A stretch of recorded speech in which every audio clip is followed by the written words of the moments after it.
me faz muito questionar-me.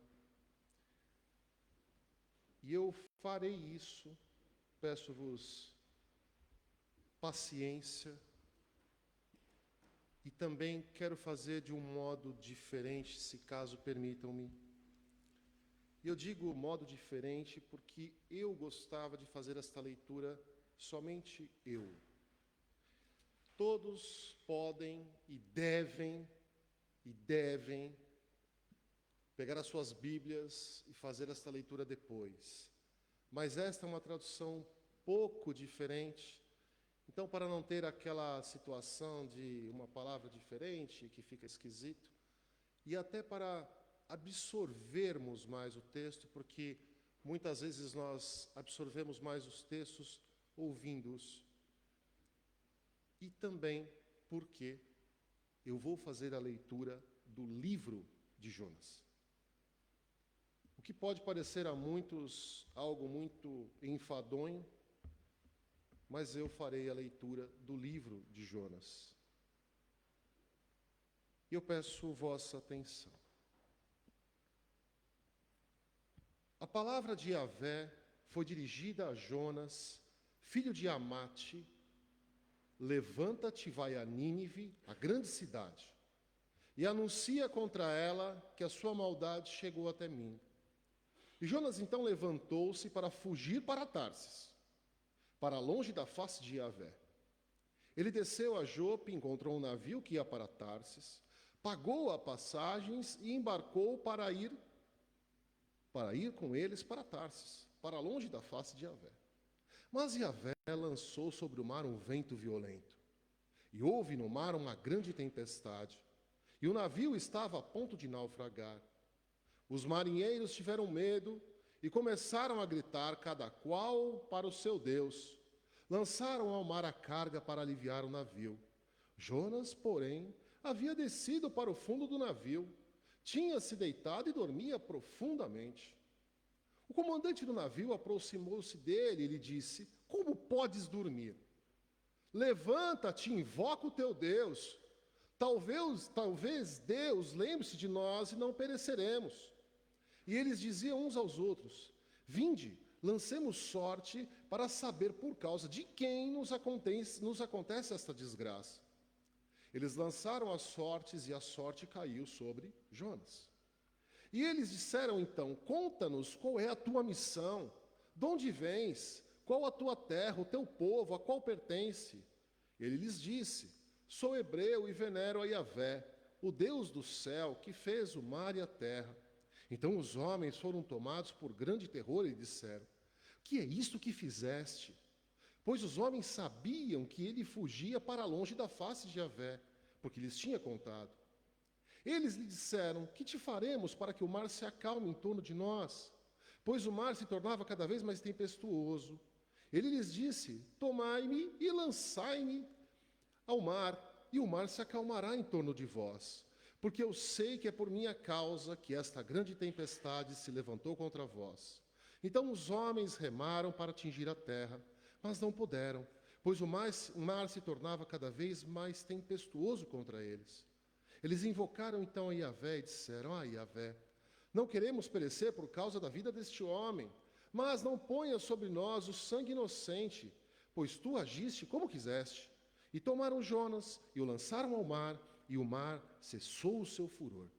Os homens foram então tomados por um grande temor para com Yahvé, ofereceram um sacrifício a Yahvé e fizeram votos. E Yahvé então determinou que surgisse um peixe grande para engolir a Jonas. Jonas permaneceu nas entranhas do peixe por 3 dias e 3 noites. Então orou Jonas a Yahvé, seu Deus, nas entranhas do peixe. E ele disse: da minha angústia clamei a Yahvé, e ele me respondeu. Do seio do Sheol pedi ajuda, e tu ouviste a minha voz. Lançaste-me nas profundezas, no seio dos mares, e a torrente me cercou. Todas as tuas ondas e as tuas vagas passaram sobre mim, e eu dizia: fui expulso do diante dos teus olhos, todavia continuo a contemplar o teu santo templo. As águas me envolveram até o pescoço, O abismo cercou-me, a alga enrolou-se em volta da minha cabeça, eu desci até as raízes das montanhas. A terra, cujos ferrolhos estavam atrás de mim para sempre. Mas tu fizeste subir da fossa a minha vida. Yahvé, meu Deus.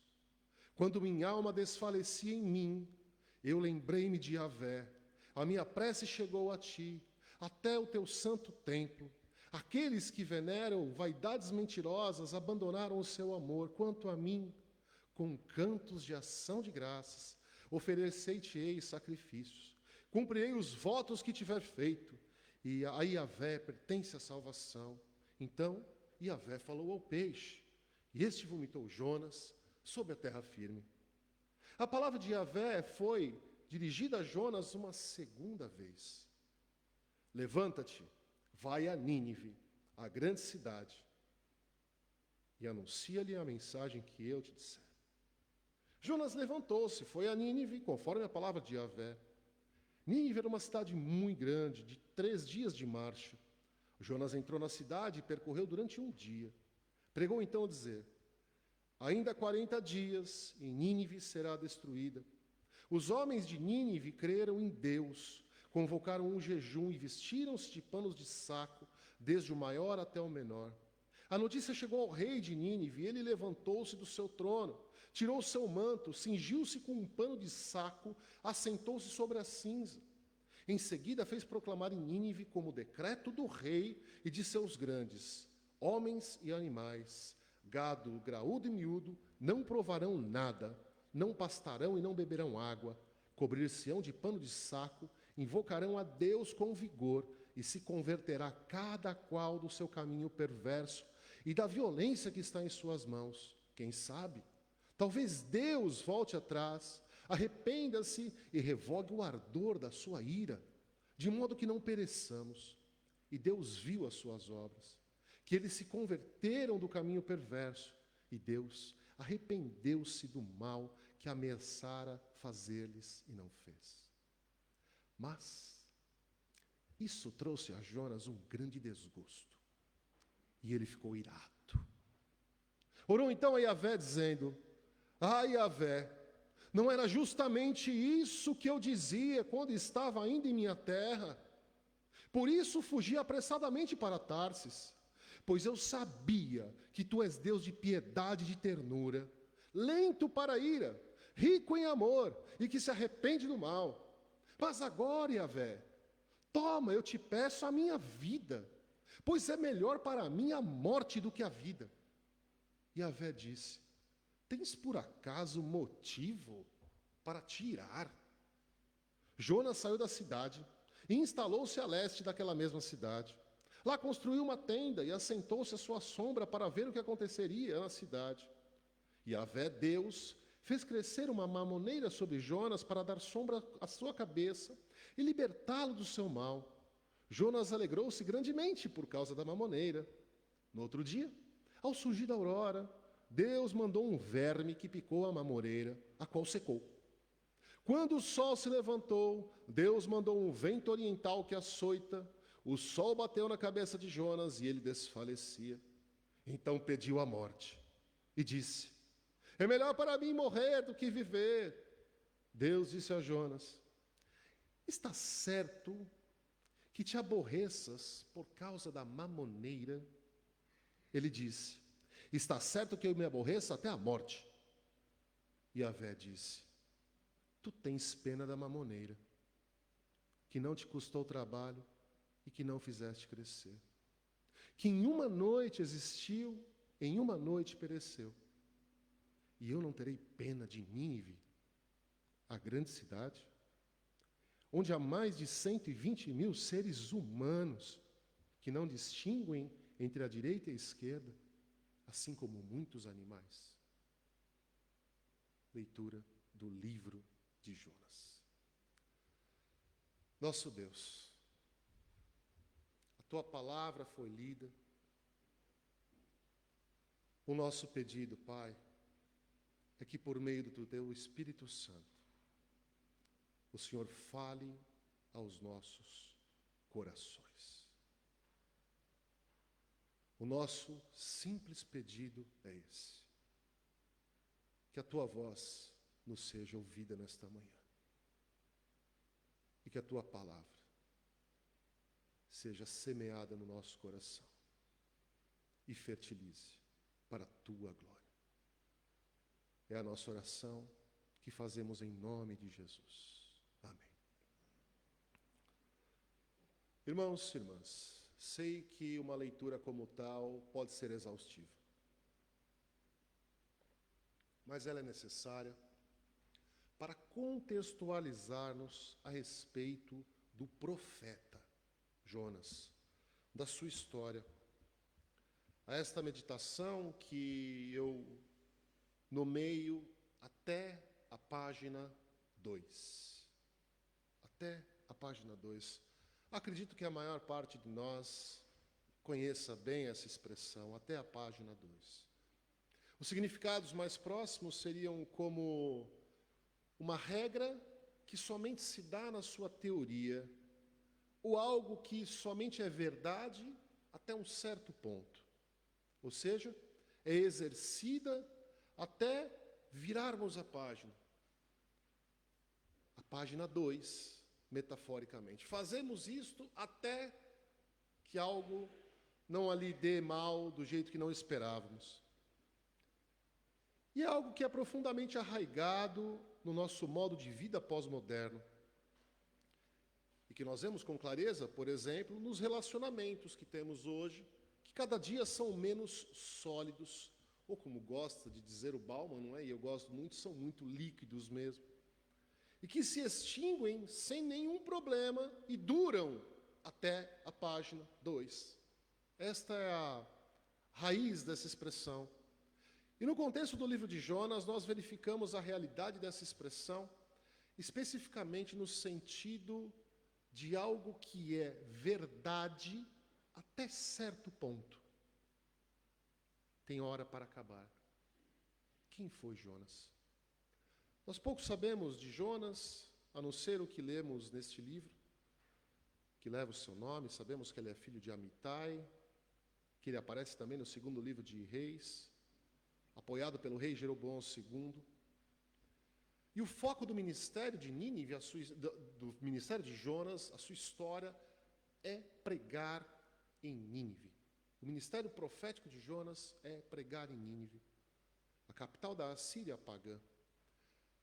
A relutância de Jonas em responder à insistência de Deus de que seu chamado fosse atendido é a história que permeia todos esses 4 capítulos que nós lemos, embora a parte mais lembrada de Jonas são os pequenos 3 versículos que dizem que Jonas foi engolido pelo grande peixe.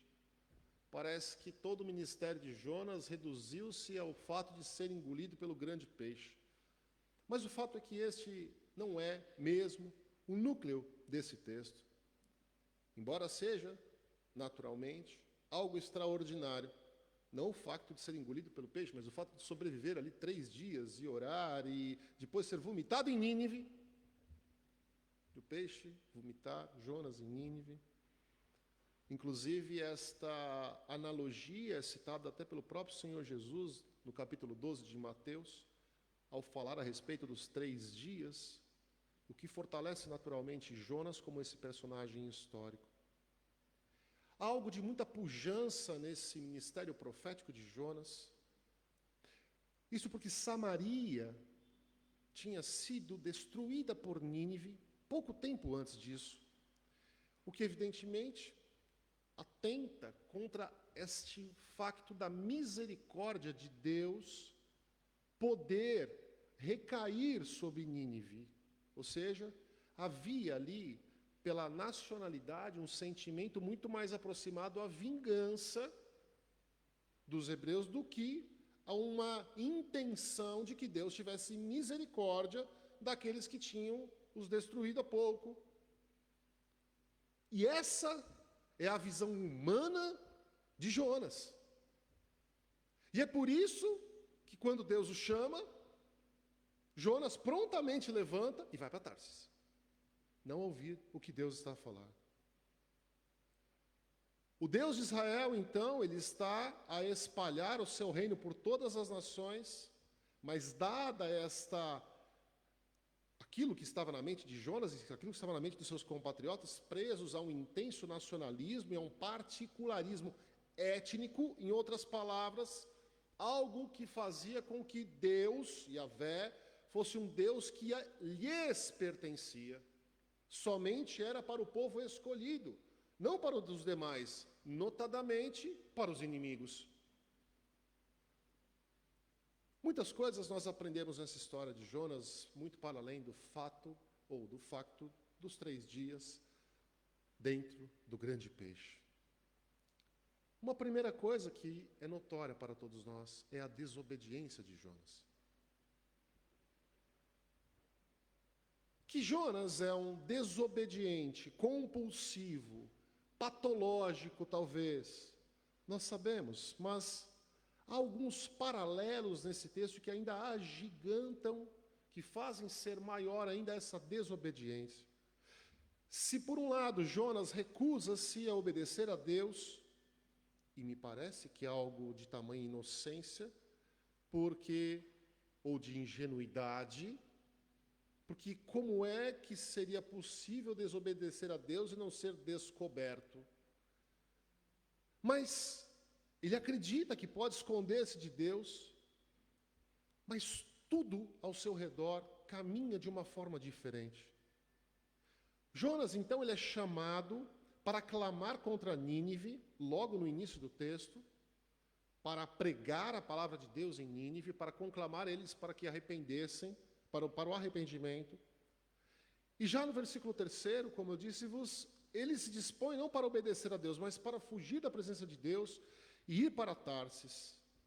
E o texto apresenta-se até como se fosse uma sátira, porque parece até jocoso o fato de... Parece uma anedota até o fato de Jonas estar a desobedecer a Deus, todos os demais ao seu redor estarem vendo aquilo de uma forma diferente. E todos, no texto de Jonas, o profeta, todos, no texto que nós lemos, estão a obedecer a Deus, menos o profeta. A tempestade obedece a Deus, tanto para iniciar, quanto para parar. O mar obedece a Deus. O vento obedeceu a Deus. Os marinheiros de outras crenças passam a obedecer a Deus e oferecem a Ele sacrifício. Temem Ele ao extremo, fazem votos, mas aquele que era o temente a Deus, não. O peixe obedece a Deus. E quando ele tem já muito tempo para arrepender-se, cospe Jonas. Mas Jonas não obedece a Deus. Ele dispõe-se de uma forma deliberada e planeada para desobedecer a Deus. O que é muito interessante. É um plano. Desobedecer a Deus. E ele demonstra com a sua tranquilidade que estava muito bem ajustado com relação a isso. Que ele tem a consciência muito tranquila, porque no meio de tudo aquilo que está a acontecer, onde todos estão desesperados, lançando coisas ao mar, Jonas está no navio, deitado, a dormir profundamente. Jonas, aquele profeta vocacionado, aparentemente não sabia nada sobre Deus.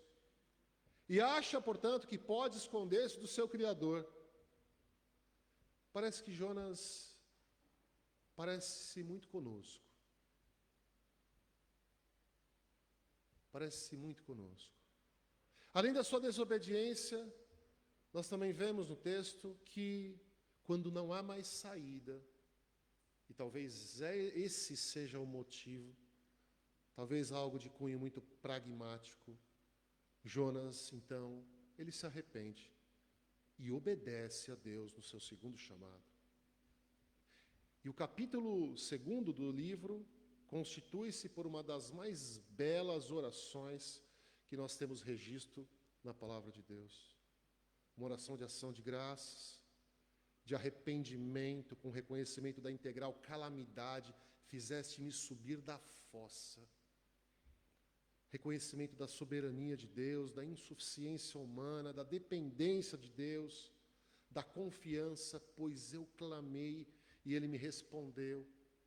Antes da resposta, porque Jonas ainda não havia sido cuspido da boca do grande peixe, e ele já está a dizer, porque ele clamou e Yahvé respondeu: fizeste-me subir da sepultura, minha vida. Reconhecimento de que a salvação não é de acordo com a medida humana, ao Senhor a pertence. E então, o Senhor manda o peixe e vomita Jonas em Nínive. E a palavra de Deus, então, mais uma vez vem a Jonas, e ele arrependido, cumpre a determinação de Deus e prega o arrependimento aos seus inimigos, aos ninivitas. E então, eles ouvem as palavras daquele profeta, convertem-se, conclamam um jejum, e Yahvé então desiste de consumi-los. Pela sua infinita misericórdia, que não servia apenas para o povo previamente escolhido, aqueles que supostamente só fazem o bem o tempo todo, aqueles que eram-lhe obedientes. A misericórdia de Deus não atingiria somente aqueles escolhidos, aqueles prediletos de Deus. E então o profeta arrepende-se na beleza do texto, o profeta arrepende-se, na sua angústia clama a Deus e é liberto das suas profundezas, da sua melancolia, e ele então muda de vida até a página 2.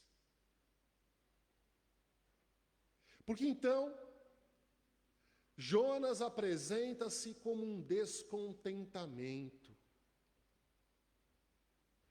O texto não nos diz isso de forma clara, mas o mais provável é que ele quisesse vingança contra os ninivitas.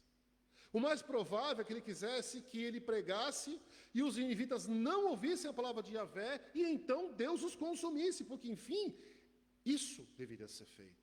Eles eram inimigos. O que eles mereciam, do ponto de vista humano, o que eles mereciam? E em que pese ele tivesse reconhecido, há pouco atrás, que a salvação pertence a Deus, que não está subordinada aos nossos julgamentos, ele quer certamente a vingança. Por que salvar logo os ninivitas? Não, os ninivitas não merecem salvação. Eles assolaram Samaria, eles a destruíram, eles não são obedientes como nós, hebreus, somos. Não são o povo escolhido, são idólatras, são amorais, são inimigos. Eles não merecem salvação. Jonas, então, ele está irado com a misericórdia do Senhor. Eu não falei, Yahvé, quando eu estava lá na minha terra ainda. Por isso que eu fugi, porque eu sei que o Senhor é Deus misericordioso e ia fazer-me passar essa vergonha. Simplesmente pelo fato de que Deus foi bom. E Deus, na sua complacência e na sua misericórdia para com Jonas, mais uma vez pergunta: é razoável essa tua ira? Você não tem vergonha de estar irado com isso? E Jonas, então, ele vai para o canto da cidade, na parte oriental da cidade, fica a olhar de longe. Deus faz então crescer a tal da mamoneira. Sabemos já lemos o que aconteceu. Então, Deus reaparece a ele e ele pede a sua morte de novo. E Deus repete a pergunta: é razoável essa tua ira? Sim, razoável até a morte. Havia um ódio, porque Deus foi bom. O profeta, que começa desobediente, depois se arrepende, cumpre aquilo que Yahvé determinou que ele o fizesse, mas o resultado daquilo, ele queria que fosse morte, ele não queria que fosse vida. E Deus responde: tens compaixão de uma planta, mas não de 120.000 pessoas, que não sabem distinguir a direita da esquerda, e ainda os seus animais. E assim o texto finda. Não sabemos se Jonas teve misericórdia, não sabemos se Jonas mudou o seu coração depois dessa fala de Yahvé. Mas me parece que assim como Jonas, nós, ou pelo menos eu, entendo muito menos do seu reino, confundo muito o reino de Deus como sendo o meu reino, um reino de minha propriedade, um reino no qual, portanto, eu dito as regras, um reino que eu defino quem merece a misericórdia do Deus que me pertence ou quem não merece. Ora, por que é que o outro vai atrair a misericórdia de Deus? Ele não merece. Afinal, há uma frase lá do país onde eu venho, uma frase que ficou famosa, uma triste frase que ficou famosa, que eu vou usá-la aqui e vai ficar muito claro. Afinal, bandido bom é bandido morto. Ele não merece misericórdia. Eu determino, eu mereço. Não é por graça. Por favor, não deturpem o que estou a falar. É por graça. É por misericórdia. Não somos nós que merecemos nada. Não é pelo que somos ou pelo que fazemos. Não é porque eu sou, aqui na analogia do texto, hebreu e o outro é ninivita. É pela graça. É pela bondade de Deus. O reino não é nosso, o reino é dele. Mas parece que como Jonas, nós talvez confundimos muito o reino dele como se fosse nosso. Onde nós identificamos quem pode estar, quem merece estar. Aqueles tinham destruído Samaria. Eles mereciam, em aspas, portanto, a morte, não ter a misericórdia de Deus.